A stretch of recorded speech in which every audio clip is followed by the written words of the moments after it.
ये कहानी शुरू होती है कैसी मेडो से। कैसी खुले विचारों वाली लड़की है। आजकल तो एक हाई रेस्टोरेंट में डिश वॉशर का काम कर रही है, पर जल्द ही उसके दिन फिरने वाले हैं।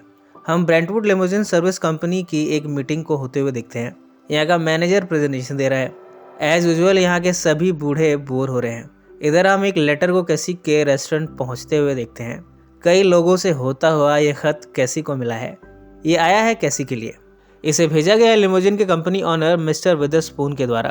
ब्रेंटवुड लिमोजिन सर्विस के ड्राइवर के तौर पर मिस्टर विदरस्पून ने कैसी को चुना है। वैसे तो इस जॉब के लिए किसी को भी चुना जा सकता था, पर मिस्टर विदरस्पून ने कैसी को ही चुना। अब कैसी उत्साहित होती हुई पहुंची है यहाँ की मीटिंग में।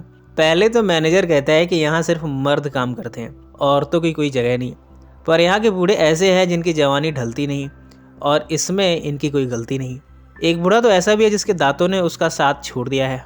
पाँव लगभग कब्र में है, पर केसी को देखकर उसके मन में भी लड्डू फूटा।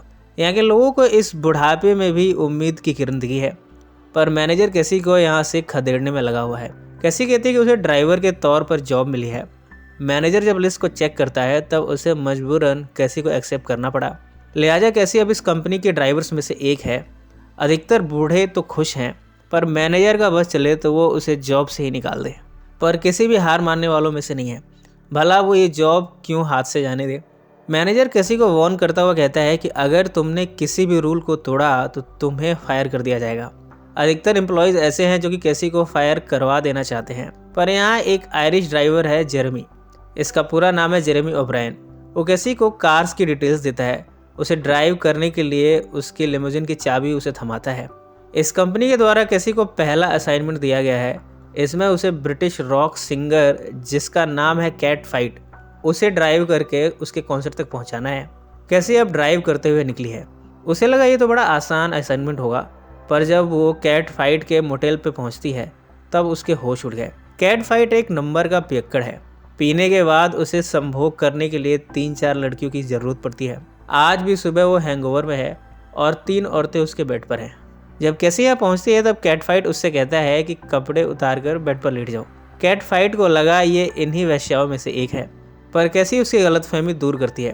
वो कहती है कि वो तो सिर्फ कैट फाइट को ड्राइव करके उसके कॉन्सर्ट तक पहुँचाने आई है। इधर सभी एम्प्लॉयज़ में शर्त लगी है कि कैसे इस असाइनमेंट को पूरा नहीं कर पाएगी और जॉब छोड़कर भाग जाएगी। पर इनका अंदाज़ा गलत निकला। कैसी ने कैट फाइट और उसके बाकी लड़कियों के साथ ज़बरदस्ती की और इन्हें लिमोजिन में बिठाकर कॉन्सर्ट तक ले जा रही है। रास्ते में कैट फाइट कार रुकवा कर पार्क में जाता है। यहाँ की फैटी लेडीज से उसकी बनती नहीं। वो इनके कपड़े खींचता है। इसके बाद भागकर कार में कपड़े लिए आकर बैठ जाता है। कैसी को भी समझ नहीं आ रहा है कि ये किस किस्म का सिंगर है। भला सेलिब्रिटी ऐसे होते हैं। इधर कॉन्सर्ट शुरू हो चुका है। सिंगर का बेसब्री से इंतज़ार हो रहा है। फास्ट ड्राइविंग करते हुए कैसी ने कैट फाइट को यहाँ तक पहुँचा ही दिया। कैसी कैट फाइट को गाते हुए देखती है, इस कॉन्सर्ट को एंजॉय करती है। पर अगली सुबह इस कंपनी का मैनेजर कैसी को फायर करना चाहता है। इतने में कैट फाइट की कंपनी के मैनेजर ने आकर कहा कि वो कैसी की सर्विसेज से बड़े खुश हैं। कैसी ने जिस तरह से फास्ट ड्राइविंग करते हुए कैट फाइट को समय पर पहुंचा दिया, ये तो कोई काबिल ड्राइवर ही कर सकता है। अब कैट फाइट की कंपनी ने ब्रेंटवुड लिमोजिन सर्विसेज के साथ अपना कॉन्ट्रैक्ट डबल कर दिया है। इस तरह कैसी की जॉब बच गई। कैसी को अगला असाइनमेंट दिया गया है जिसमें उसे बैटल विदरस्पून को ट्रांसपोर्ट करना है। बर्गर खाते हुए कैसी बैटल विदरस्पून का इंतज़ार कर रही है। वो देखती है कि किस तरह बैटल कार में घुसता है, पर उसकी हरकतें देखकर सबको हंसी आ जाती है। बैटल यहाँ सफोकेट होने लगता है। कैसी यहाँ आकर उसे बचाती है। बैटल कहता है कि उसे अपनी गर्लफ्रेंड को स्टॉक करना है। कैसी बैटल को ड्राइव करके उसे बताए हुए लोकेशन पर ले जाती है। बैटल यहाँ एक लड़की को उठाकर अपनी कार में बिठाता है, और वो भी ज़बरदस्ती। कैसी इसके बाद ड्राइव करना शुरू करती है। ये बैटल की एक्स गर्लफ्रेंड है। वो बैटल पर चिल्लाती है। वो कहती है कि अब उसका किसी और के साथ चक्कर है, और तो और अब वो अपने नए बंदे के साथ बच्चे को जन्म देने वाली है। जब बैटल को ये सब पता चला कि उसकी गर्लफ्रेंड प्रेग्नेंट हो चुकी है, वो भी किसी और के बच्चे के साथ। उसकी गर्लफ्रेंड तो चली गई, पर बैटल कार से उतरता है, अपने कपड़ों को फाड़ता है, नंगा होकर यहाँ से वहाँ भागता है। उसकी हरकतें देखकर यहाँ के लोग उस पर हंसते हैं। कैसी कहती है कि कहाँ फंस गई। बैटल के पीछे अंत में यहाँ के लोग पड़े उसे मारने के लिए दौड़े हैं। भला इस सभ्य समाज में कोई कैसे नंगे पंगे दौड़ सकता है। कैसी बैटल को कार में लाती है, ड्राइव करके उसे उसके मोटेल रूम में पहुंचाती है। रात काफ़ी हो चुकी है, बैटल तो सो चुका है। कैसी भी इस बेड पर जगह बनाकर सो जाती है। सुबह जब बैटल कैसी को अपनी बाहों में पाता है तब वो कैसी पर गुस्सा होता है, कैसी की वो इंसल्ट करता है और यहाँ से जाने लगता है। बैटल दरअसल कंपनी के ओनर का ही बेटा है, इस बात से कैसी अनजान है। ओनर ने अपने बेटे को दूसरे स्टेट में भेजा है कंपनी के दूसरे ब्रांच को विजिट करने के लिए। इस बार भी कैसी को असाइनमेंट दिया गया है। कैसी बैटल को ड्राइव करते हुए लिए जाती है। ना तो कैसी को बैटल का साथ पसंद है और ना ही बैटल को कैसी का साथ पसंद है, पर कार रास्ते में ही खराब हो जाती है। अब ये फ़ोन करने के लिए लोकेशन ढूंढ रहे हैं जहाँ से फ़ोन किया जा सके। बैटल इन सब में कीचड़ में गिर जाता है। कैसी उसकी इस हालत पर हंसती है। कीचड़ में सना हुआ बैटल बाहर निकलता है। रास्ते में चलते हुए तेज़ बारिश आती है। कैसी कहती है कि अब वो चलते चलते थक गई है। बैटल उसे अपनी गोद में उठाकर चल पड़ा है। फाइनली इन्हें यहाँ इस जंगल में एक घर मिला है। यहाँ एक कपल रहता है। ये कपल इनका वेलकम करता है। रात को कैसी ये बैटल के कमरे में आती है। वो उसका नाम पूछती है। बैटल अपने बारे में कुछ भी नहीं बताता, पर यहाँ कुछ ऐसे मोमेंट्स बनते हैं जिनमें दोनों एक दूसरे के करीब आते हैं। इसके बाद दोनों यहाँ रात भर संभोग करते हैं। सुबह उठकर कैसी फिर से उसका नाम पूछती है। बैटल नहीं बताना चाहता कि वो कैसी की कंपनी के ओनर का बेटा है, पर यहाँ वो अगली सुबह कैसी को शादी के लिए प्रपोज करता है। वो अपनी पहचान छिपाकर कैसी से शादी करना चाहता है, पर कैसी इस शादी से इनकार कर देती है। वो कहती है कि उसे बैटल की आदतें पसंद नहीं है। बैटल अपने फादर से मिलकर कहता है कि वो कंपनी की ड्राइवर में से एक से शादी करना चाहता है। कंपनी ओनर को समझ नहीं आ रहा कि इनके बेटे को आखिर हो क्या गया है। इधर कैसी को एक और असाइनमेंट दिया गया है। उसे एक शेख को ट्रांसपोर्ट करना है एक मीटिंग के लिए। शेख को एक कॉन आर्टिस्ट अप्रोच करता है। वो उसे इस टाउन में वाइल्ड नाइट आउट के लिए ले जाना चाहता है। जब कैसी इस असाइनमेंट को पूरा करके वापस आती है तब मैनेजर ने उसे फायर कर दिया है।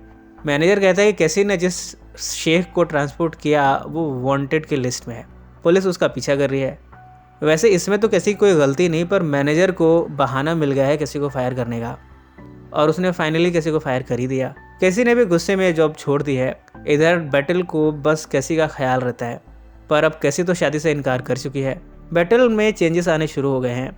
उसकी कंपनी में काम करती है एमी, जिसकी 3 साल से सैलरी बढ़ाई नहीं गई है। बैटल पहले उसके साथ बड़ा रूट तरीके से पेश आता था, पर अब वो अपोलोजाइज़ करता है। इसके साथ ही उसने एमी की सैलरी 3 गुनी करा दी है। बैटल कैसी से मिलता है। कैसी बताती है कि उसे जॉब से निकाल दिया गया है। बैटल कैसी को अपने घर में ले जाता है। कैसी को ये घर कुछ जाना पहचाना सा लगा है। यहाँ बैटल ये डिस्क्लोज करता है कि वो इस कंपनी के ओनर का बेटा है। कैसी को पहले तो ये सरप्राइजिंग लगा, फिर उसे ये समझ नहीं आया कि वो इस घर को कैसे जानती है। कंपनी ओनर डिस्क्लोज करता है कि कैसी की मदर यहाँ काम करती थी, उसी समय कैसी पैदा हुई थी। कैसी यहाँ खेली कूदी है, इसलिए उसे ये घर याद है। इसके साथ ही कैसी बचपन में बैटल जब छोटा था तब उसके साथ खेलती कूदती थी। ये सारी बातें कैसी को अब याद आ गई हैं। पर ओनर ने यह भी बताया कि कैसी और बैटल की शादी नहीं हो सकती। वो कहता है कि कैसी की मदर से उसका अफेयर हुआ था। उसे पूरा यकीन है कि कैसी उसी की बेटी है। इस तरह बैटल और कैसी भाई बहन हुए। अब भला भाई बहन की शादी कैसे हो सकती है। कंपनी के ओनर ने कैसी को जॉब दिलाई। कैसी को जॉब दिलाने के पीछे मकसद बस यही था कि कैसी को फाइनेंशियली सपोर्ट कर दिया जाए, पर यहाँ का ओनर विदरस्पून यह डिस्क्लोज नहीं करना चाहता था कि कैसी उसी की बेटी है। इतना में यहाँ जेरेमी दूसरे ड्राइवर जाइल्स को लिए पहुंचा है। जाइल्स यहाँ सीक्रेट का एक खुलासा करता है।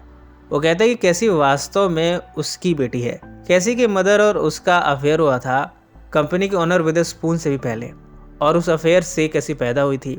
जाइल्स ने यह बात छिपाई क्योंकि वो चाहता था कि कैसी को इस कंपनी की इजाज़त मिल जाए। कैसी अपने रियल फादर को गले से लगाती है। फिल्म के अंत में कैसी और बैटल की शादी हो गई। अब कैसी का ड्राइवर और कोई नहीं बल्कि यहाँ का मैनेजर है। वो मैनेजर जो कि हमेशा कैसी से नफरत करता था। अब कैसी और मैनेजर दोनों के दिन फिर गए हैं, पर मैनेजर अब मैनेजर से ड्राइवर बन गया है, जबकि कैसी ड्राइवर से यहाँ की ओनर बन गई है। इसी नोट पर यह फिल्म समाप्त हो जाती है। सो फ्रेंड्स, फिर मिलेंगे ज़िंदगी के किसी नए मोड़ पर।